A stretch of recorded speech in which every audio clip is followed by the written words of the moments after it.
Hello guys. Bihar matric board परीक्षा 2026 की तैयारी में आज 12वां दिन होगा और सांख्यिकी के बाद अब मैंने शुरू कर दिया हूँ बीजगणित। तो बीजगणित का सवाल आज यहाँ पर एक में है, निम्न में कौन रेखीय या एक रैखिक बहुपद व्यंजक है। यहाँ पर यह सवाल बिहार मैट्रिक बोर्ड 2013 में पूछे हुए हैं, जबकि दूसरा सवाल बिहार मैट्रिक बोर्ड 2014-19 में मैंने दोनों बार पूछे हुए हैं। तो पहले सवाल की हम बात कर रहे हैं कि यहाँ पर बहुपद भी है व्यंजक भी है। तो बहुपद और व्यंजक में फर्क होता है। व्यंजक में चर का घात कुछ भी हो सकता है, लेकिन बहुपद में चर का घात एक पूर्ण संख्या होती है। खैर यहाँ तो सवाल है कि एक रैखिक चुनना है, वो बहुपद हो चाहे व्यंजक हो या दोनों हो, ठीक है। एक रैखिक में घात एक होता है, तो एक घात वाला इस चारों में कौन है? ए है। ये सही हो गया। ये द्विघाती है और ये त्रिघातीय है, ठीक है। एक क्लियर। क्वेश्चन नंबर 2, द्विघात बहुपद x² + 3x + 2 के शून्यक है। तो इसका तरीका कई एक है, जिसमें से सबसे बढ़िया तरीका ये है कि इस तीन को, यानी इसमें यहाँ 2 है, यहाँ पर 1 है, यहाँ पर 0 है, तो मध्य पद में 3x है। घात के आधार पर मध्य पद ये 3x है, तो इसको 2 पार्ट में तोड़ना होता है। तो खाली ये 3 पर विचार करो। ये 2 है और इसका गुणांक क्या है? 1 है। तो 2 और में 1 से गुना करेगा तो कितना होगा? 2 होगा, ठीक है। तो इसका 2 खंड ऐसा करो जिसको जोड़ने पर +3 और गुना करने पर 2 पूरे। तो ऐसा कौन मिलेगा? 2 और 1 मिलेगा। कौन मिलेगा? 2 और 1 मिलेगा, चाहे 1 और 2 मिलेगा। लेकिन यहाँ पर शून्य ज्ञात करना है, तो अगर प्लस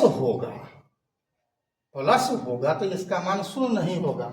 हर हाल में ये दोनों जो होगा सो माइनस वाला होगा, ठीक है। तो कौन है इसमें माइनस वाला? 1 2, ये है ए है, जिसका आंसर ए हो जाएगा।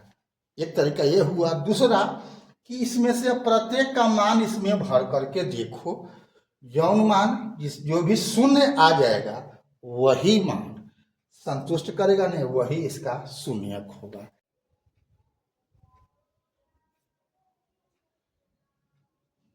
तो क्वेश्चन नंबर 3 है, रैखिक बहुपद के शून्यकों की संख्या होती है 2 1 3, इनमें से कोई नहीं। आंसर होगा ए।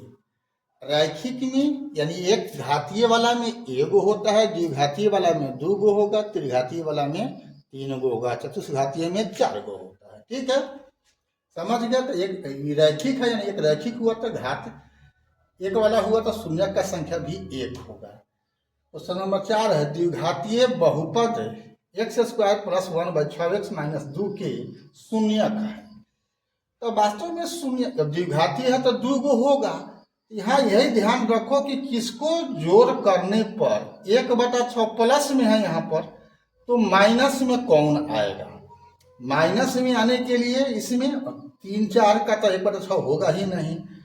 अब ये दोनों का हो सकता है, तो इसका देखो, इसको जोड़ करेगा तो आ जाएगा 3 दूनी 6 तो होबे करेगा, -3 +4 है, हाँ। तो ये आ जाएगा आपका प्लस में आ जाएगा। 1/6 यही आ जाएगा, यही आपका सही आंसर होगा, ठीक है। क्वेश्चन नंबर 5 है, बहुपद x² - 11 के शून्यक है। तो ये इजी है, इसके बराबर 0 लिख दो और हल करेगा तो क्या हो जाएगा? x बराबर ±√11। प्लस में भी और माइनस में भी। कौन है प्लस माइनस में? डी है, सॉरी ये तो √11 का प्लस भी होगा और माइनस भी होगा। तो इसमें कौन होगा विकल्प? हाँ, तो विकल्प अब देखो, प्लस में भी होना चाहिए या माइनस में भी होना चाहिए और √11 होना चाहिए। तो आंसर कौन है? डी है। यहाँ पर सही आंसर डी हो जाएगा। अब बात करते हैं 6, द्विघात बहुपद 2x² - 3x - 5 का एक शून्यक है, का एक शून्यक है, यानी शून्यक तो इसका द्विघातीय है तो दूगो होगा, एगो है। तब आराम से क्या करो, इस मान को इसमें देख लो, दे करके कि कौन मान देने पर इसका रिजल्ट शून्य आएगा। तो एक देगा तो यहाँ हो जाएगा कितना 2 और ये हो जाएगा -3, तो माइनस इधर 8 हो जाएगा तो शून्य होगा ही नहीं। -1 देगा तो यहाँ हो जाएगा 2 और यहाँ हो जाएगा +3। माइनस देने पर +3 होगा तो 3 2 5 में से 5 घटेगा 0, यानी आंसर कौन होगा? बी होगा। अगला सवाल देखते हैं। यहाँ सवाल है 7 में बहुपद x² - 16 के शून्यक है। तो x² - 16 बराबर 0 लिखोगे तो x बराबर क्या हो जाएगा? 16 हो जाएगा। x² बराबर 16 हो जाएगा तो x बराबर क्या होगा? +-4 हो जाएगा। तो +4 और -4 कौन है? ये है, हो चुना गया। क्वेश्चन नंबर 8, बहुपद 10x - 25 के शून्यक है।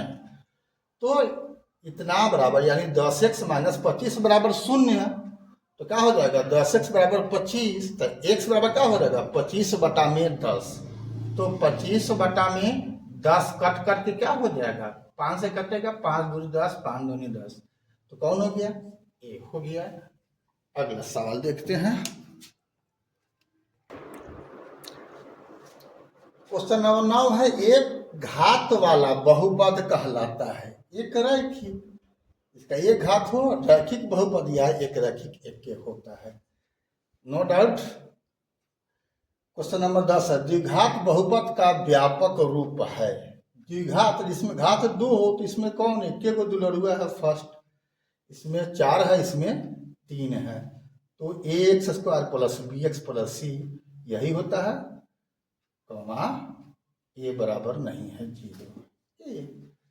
तो अभी तक फेसबुक इंस्टाग्राम पर अपनी यदि BKR कुशवाहा प्रोफाइल को फॉलो नहीं किया है तो फॉलो कर देना है, और यूट्यूब पर सब्सक्राइब नहीं किया है तो बेल दबा करके सब्सक्राइब कर देना है। फिर मिलते हैं अगला वीडियो में, तब तक के लिए जय हिंद, जय जगत, जय भारत।